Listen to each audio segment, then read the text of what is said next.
My cousin stole my college acceptance. She used my essays, my letter, my name, and walked onto campus as me. For an entire semester, she lived my life, sitting in my classes, making my friends, while I thought I'd been rejected. Nobody caught it. Then an admissions officer who had interviewed me 2 years earlier saw her in the dining hall. She stared, walked over, and said 3 words that shattered everything. This is the story of Ava, a student who thought she'd been rejected, until she learned her cousin had stolen her acceptance letter, her identity, and her scholarship. For a full semester, that cousin walked campus as Ava. The only reason the truth came out, an admissions officer who remembered interviewing the real applicant. 2 years ago, I sat across from an admissions officer named Kathleen in a small interview room at Weston University. She asked me why I wanted to study environmental engineering. I told her about the summer I spent cleaning up the river behind my grandparents' house, about the fish that came back, about how I wanted to design systems that gave nature a fighting chance. She wrote something down, looked up at me, and smiled. I'll remember that smile. I walked out of that interview thinking I had a real shot. I did everything right. 4.0 GPA, varsity soccer captain. 200 hours of community service. My essay was about the first time I fixed a broken water pump at my grandfather's farm, not with tools, but with a physics textbook and stubbornness. I spent 6 months on that application. 6 months breathing and sleeping Weston. And then I waited. March 15th came. Nothing. April 1st. Nothing. I checked the online portal 17 times a day. My guidance counselor said decisions went out by mail.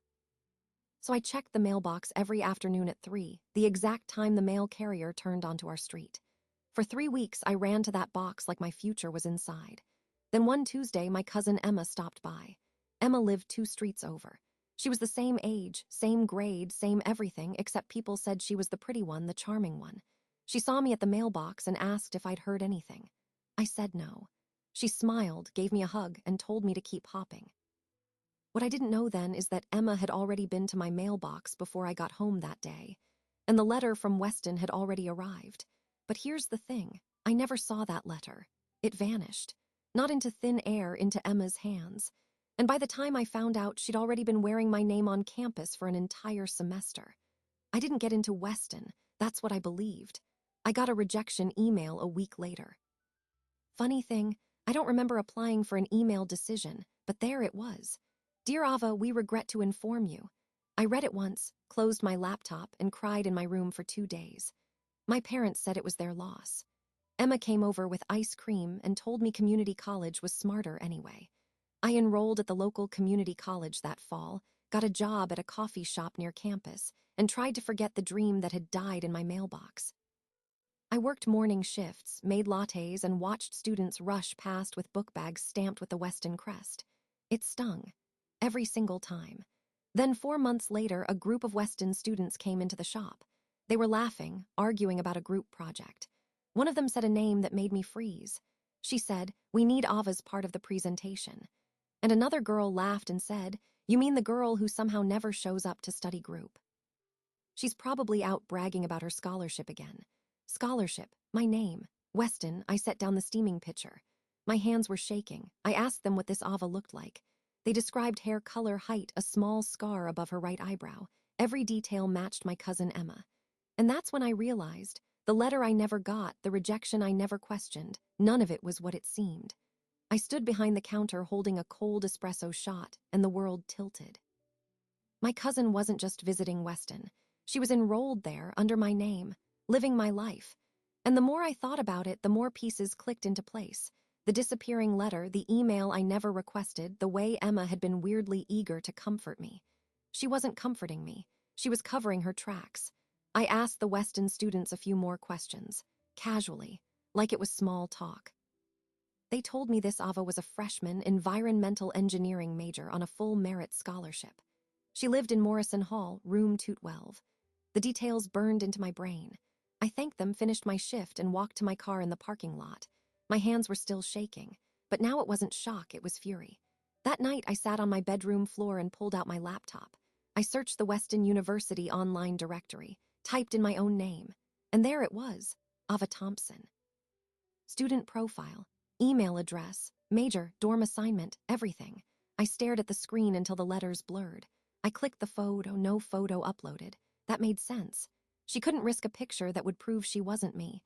But here's the detail that made my stomach drop. The enrollment date was August 22nd, 4 days before I got that rejection email. She had already registered for classes before I ever saw a denial letter. That meant the email was fake. It was part of the cover-up. She didn't just steal my mail, she engineered a complete deception to make me stop looking. I called the admissions office the next morning. My voice was steadier than I expected. I asked to speak with someone about a possible identity fraud case. The receptionist transferred me twice, and then a woman answered. Kathleen Morrison, senior admissions officer. She had a warm voice, the kind that made you want to tell her everything, so I did. I said, my name is Ava Thompson. I interviewed with you 2 years ago. I think someone else is using my acceptance to attend your school. A long pause. Then Kathleen said, I remember you. You talked about the river cleanup behind your grandparents' house. You had a scar above your right eyebrow from falling off a water pump. My heart stopped. She remembered.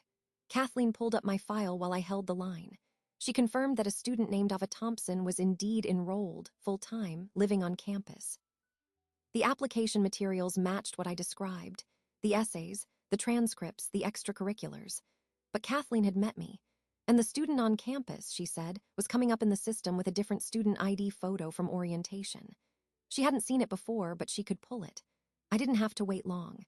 Kathleen called back an hour later, her voice clipped and professional. The photo in the system shows a young woman with auburn hair and a scar above her right eyebrow. I thought it was you at first, but then I looked closer. The bone structure is wrong. The eyes are different, and I noticed something else. This student's emergency contact is listed as her mother, Diane. Your mother's name isn't Diane, is it? No, that's my aunt, Emma's mother. Kathleen went silent. Then she said, this is beyond admissions fraud. This is identity theft. I'm going to request a meeting with the registrar, but we'll need the real you to come in with documents to prove this.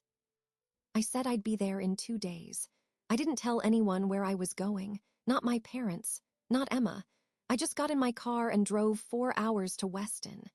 Kathleen met me at the admissions building with a folder in her hand.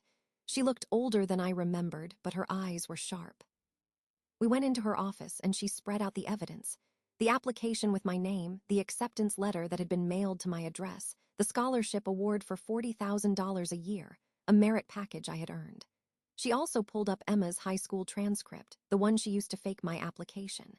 It was lower than mine by a full point of GPA. She hadn't gotten into Weston on her own, so she took my spot instead. Then the real bomb dropped, the scholarship disbursement. $20,000 had already been paid out for the fall semester. Kathleen slid a financial aid statement across the desk. The funds had been deposited into an account with my name on it, an account I never opened. And the routing number traced back to a bank branch in our hometown, where Emma's mother worked as a branch manager. My Aunt Diane had helped her daughter steal my scholarship money. I sat there, gripping the edge of the chair, feeling the world rearrange itself around this single fact. This wasn't a one-person crime. This was a family operation. My family. I asked Kathleen what would happen next. She said the university would launch an internal investigation, but if I wanted to press charges, I'd need to go to the police. The scholarship fraud alone could be a felony. I thought about my aunt, about Emma, about holiday dinners and birthday parties and all the years they'd been part of my life. And then I thought about the semester I'd spent making lattes while Emma walked across the quad I was supposed to walk across, wearing my name like a costume. The hardest part wasn't the theft. It was the silence. Why didn't anyone in my family warn me? My parents? My grandparents? Did they know? I was about to find out. Kathleen had one more thing to show me. She logged into the campus event calendar and pointed to a fundraising gala happening that very evening. Emma was going to be there as a student ambassador for the environmental engineering department. She would be standing in a room full of donors, shaking hands, representing the department I had dreamed about for years. Kathleen looked at me and said, I've been invited. I could go. I could see her in person, confirm what I already suspect. And if that happens, I'll have to report my findings to the dean immediately. I asked if I could come too. Kathleen hesitated. It's a formal event. But I have an idea. She opened her desk drawer and handed me a visitor badge. Wear this. Stay close. Don't confront her. Just observe. I'll do the rest. That night, I stood in the back of a ballroom filled with chandeliers and caterers and wealthy alumni, and I watched my cousin Emma walk across the stage. She was wearing a blazer I'd never seen, her hair done up, makeup flawless. She shook the dean's hand and spoke into a microphone about her passion for environmental justice and clean water and the future of engineering. She was using my words, my essay, my interview answers. She had memorized my life and was performing it for applause. And then Kathleen approached her. I saw the moment it happened, the flicker of recognition in Kathleen's eyes, the polite smile on Emma's face, the freezing of that smile when Kathleen introduced herself and said, "You know, I interviewed a young woman named Ava Thompson 2 years ago, and you're not her." I watched my cousin's composure crack, just for a second. Then the mask went back up, but it was too late. Kathleen turned and walked toward me, her face set. She didn't have to say anything. I already knew. The trap had sprung. But the trap didn't just catch Emma. It was about to catch everyone who helped her. And when I drove home that night and walked through my own front door, I found my mother sitting at the kitchen table with my Aunt Diane, both of them pale as ghosts because Emma had already called them. And the first words out of my mother's mouth were not "I'm sorry." They were, "We didn't think you'd ever find out." I stood in the doorway, my coat still on, my keys still in my hand, staring at my mother. She repeated the words like they were reasonable. "We didn't think you'd ever find out," as if my ignorance was the plan, as if my whole life could be replaced and the only crime was getting caught. Aunt Diane sat beside her, stone-faced, her arms crossed tight. She looked at me not with guilt but with irritation, like I'd interrupted a schedule. Across the table was a half-empty coffee pot and an open folder. I recognized the folder. It was the same one Emma had carried the day she stopped by to comfort me with ice cream. Inside were copies of my application materials, my essay, my acceptance letter, all photocopied with notes in the margins. They had studied my life like a textbook. My mother started again, her voice soft, practiced. "Emma was struggling," she said. "She applied to schools and didn't get in anywhere. She was depressed. She felt like a failure. So your father and I we all thought that it made more sense for someone who really needed the break to take it. You're resilient, Ava. You always land on your feet. Emma wasn't like you. The implications sat in the room, heavy and poisonous. Emma deserved my future more than I did because I was strong enough to survive without it. My resilience wasn't a gift, it was a justification for theft. I asked when they decided this. My mother looked down. Aunt Diane answered instead. Spring of senior year. We saw the letter first. It came on a Thursday. We opened it. Emma was at our house that day, crying about another rejection. And then there was this beautiful acceptance, this scholarship, all for you. Diane's voice hardened. Emma read your essay and said, "I could have written this. I should have written this." So we let her. Let her. That phrase. Not orchestrated, not stole, not committed fraud. Just let her. As if my entire academic career had been a door they generously held open for a more deserving person. I asked about the fake rejection email. Diane didn't blink. We set up an account that looked like the Weston admissions portal. It was easy. You were so devastated you didn't question it. In 2 days, you'd enrolled at community college. Problem solved. Problem solved. My entire future was a problem they solved with a few clicks and a stolen letter. The real avalanche of details came out over the next 20 minutes. My father, had called the university's admissions office posing as my high school counselor and informed them I would be declining the offer due to a family emergency. That call cleared the way for Emma to enroll without any confirmation from me. My uncle, Emma's father, had driven her to campus on move-in day and helped her decorate my dorm room. My grandparents had been told a softened version, that Emma was going to Weston on a transfer arrangement, and they'd sent a congratulatory card. Only they didn't know they were congratulating the wrong girl. And the scholarship money, $40,000 per year. Aunt Diane had opened a joint bank account with my name and Emma's name using a forged signature. Every semester, the funds dropped into that account, and Emma withdrew them for tuition, for books, for the life she was living under my identity. $20,000 had already been spent. I would never see a dime of it. Emma called during the conversation. My mother put her on speakerphone. Her voice was shaky but not remorseful. She was angry. How could I do this to her? How could I walk into the gala and humiliate her in front of the dean? She had worked so hard to keep up the act, the grades, the clubs, the professor relationships, and now I was ruining everything. She said she'd earned her place there. That she was more than just my shadow. That if I'd really wanted it, I would have fought harder. I didn't scream. I didn't cry. I asked her one question. When you walked across the stage at that gala and talked about cleaning up the river behind our grandparents' house, a river I cleaned with Grandpa for 6 summers while you sat inside watching television, did you feel even a moment of shame? Silence. Then the line went dead. The next 48 hours were a blur of phone calls and legal consultations. Kathleen from admissions had already reported her findings to the dean. The university froze Emma's enrollment pending a formal investigation. The scholarship disbursement was suspended. The bank where Aunt Diane worked was notified of potential fraud, and she was placed on administrative leave within 3 days. My uncle stopped answering calls. My grandparents, when they learned the truth, went quiet with a grief I couldn't name. The family fabric, already stretched, began to tear. And then Kathleen called with an offer that changed everything. The dean, after reviewing the evidence, wanted to meet with me personally. The university was not only willing to offer me immediate admission for the spring semester, they would restore my full scholarship, all $40,000 per year, retroactively. They apologized for the failure of their verification systems and said they were implementing new identity checking protocols because of this case. My case would become a precedent for reform. But there was a catch. To make it official, I would have to formally press charges against Emma and my aunt. The university would do their part internally: expulsion for Emma, academic dishonesty flags, permanent record notes. But the financial fraud and identity theft could not be undone without a legal reckoning. If I chose to walk away and forgive, the scholarship offer might not stand.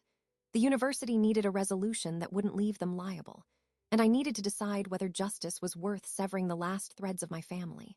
I sat in Kathleen's office the next morning, looking at the enrollment agreement. My name, real and valid, was printed at the top.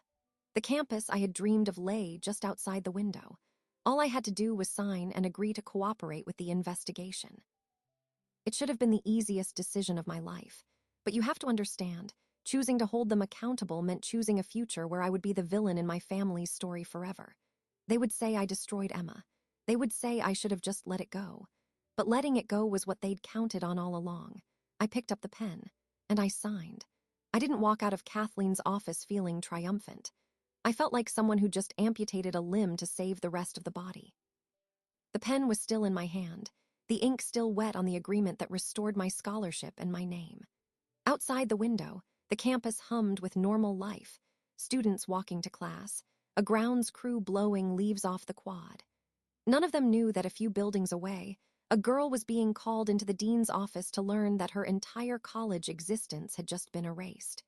That meeting happened faster than I expected. Kathleen escorted Emma from her dorm to the administration building within the hour. Emma walked past a waiting area where I sat, and our eyes met for one frozen second. Her face was pale, her makeup smeared from crying, but what I saw wasn't sorrow, it was rage. Pure, undiluted fury that I had dared to take back what was mine. She said nothing. She didn't have to. The look said enough. In her mind, I was the thief now. The dean issued the findings that afternoon. Emma was expelled, effective immediately. Her academic record was flagged with a permanent notation for identity fraud. The scholarship funds were canceled, and the university filed a report with the campus police, which triggered a referral to the county prosecutor's office. Because the fraud involved federal student aid, the Department of Education was also notified. Emma had 24 hours to vacate her dorm room. When campus security escorted her out, she was carrying a single suitcase and the blazer she'd worn at the gala. Meanwhile, Aunt Diane faced her own reckoning. The bank where she worked conducted an internal audit and found that she had used her employee credentials to bypass identity verification procedures when opening the fraudulent joint account.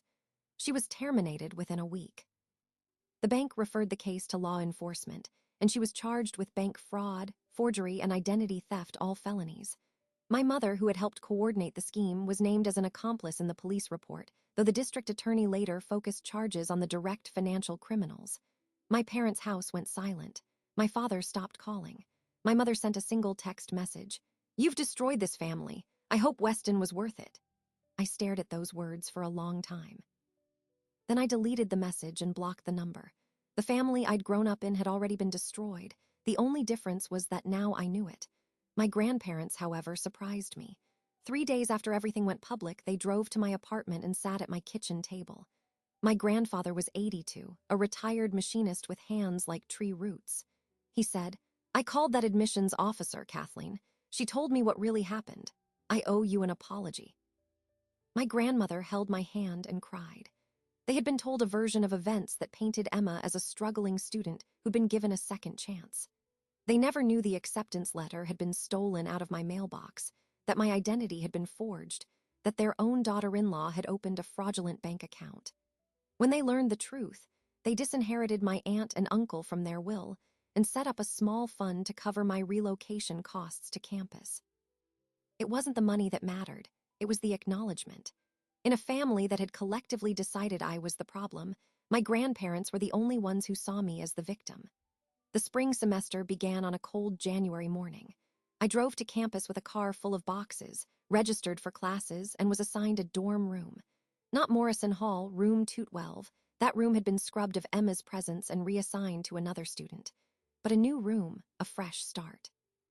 The first night, I sat on the bed in a space that was finally mine, and I let out a breath I didn't know I'd been holding for 8 months. Then came the detail that almost broke me. While unpacking a box of old books from my parents' house, books my mother had shipped to me without comment, I found a sealed manila envelope tucked between the pages of a calculus textbook. It had my name on it, handwritten, in my mother's script. I opened it. Inside was the original acceptance letter from Weston, dated March 14th, still in its pristine envelope, the scholarship offer, the housing assignment, and a handwritten note from my mother stapled to the top. The note read, "Ava, Emma needs this more than you right now. One day you'll understand. I'm doing this to protect the family." She hadn't thrown the letter away. She'd kept it, hidden it in a book she knew I'd never open again because I'd already moved on to college. It was a relic of her guilt, a buried secret she couldn't destroy. I read the note 3 times. There was no apology in it, just a justification wrapped in maternal language. She had chosen Emma over me deliberately with full knowledge, and she had saved the evidence like a trophy of her sacrifice. I didn't call her. I didn't text. I placed the note back in the envelope, tucked the package into my desk drawer, and left it there. Someday, I might look at it again. For now, its presence was a reminder not of what I'd lost, but of how far I'd already come. Emma's case moved through the legal system for months. She took a plea deal, guilty to 1 count of felony identity theft and 1 count of financial aid fraud. She was sentenced to probation, community service, and ordered to repay the $20,000 in scholarship funds she'd spent. The repayment would take her years. Her academic record was permanently marked, making it nearly impossible to transfer to another 4-year institution. The life she'd tried to steal had collapsed into a criminal record and a mountain of debt. Aunt Diane was sentenced separately for bank fraud and received 18 months of federal probation plus restitution. Her career in banking was over. My uncle filed for divorce 6 weeks after the charges went public. The family that had conspired to take everything from me had dismantled itself in the process. And me? I walked into my first environmental engineering seminar that spring with a notebook and a coffee, and I took a seat in the front row. The professor asked us to introduce ourselves, to say why we were there. When it was my turn, I stood and said, "My name is Ava Thompson. I spent 6 years cleaning a river with my grandfather, and I'm here because someone believed in me enough to save me a seat." I think about that moment a lot, the professor asking why I was there, and me standing up and saying my own name like it was the first time I really owned it. For a long time, I believed the worst part of this story was the theft, but it wasn't. The worst part was that nobody in my family thought I was worth fighting for. They looked at everything I had earned, every late night, every sacrifice, every dream, and decided it belonged to someone else. And the person they chose over me was someone who had never cleaned a river, never built anything, never even applied. Here's what I've learned. Sometimes betrayal doesn't come from strangers. It doesn't knock on your door with a mask and a weapon. It sits across from you at Thanksgiving dinner. It sends you a text that says, "I hope it was worth it," when all you did was ask for what was already yours. And the hardest part of recovery isn't the legal battles or the bank accounts. It's accepting that the people who should have been your shelter were actually the storm. But here's the other thing I learned. Institutions can fail you, and then they can show up. An admissions officer named Kathleen remembered me after 2 years. She remembered the river, the scar, the dream. She not only caught the fraud, she handed me my future back. Some people are exactly what they're supposed to be, and her integrity was a gift I'll never stop being grateful for. If this story stayed with you, I need you to ask yourself something. What would you do if someone you loved tried to steal the one thing you'd worked your whole life to achieve? Could you hold them accountable? Could you walk into that room and say, "This is mine, and I'm taking it back"? I hope you never have to find out. But if you do, I hope you remember me. If this resonated, please like and subscribe. Tell me in the comments, has someone ever tried to take credit for something you earned? I read every single one. And share this with someone who needs to hear that they're allowed to fight for themselves, even when the fight is against family. Until next time, take care of yourselves. And remember, your name belongs to you.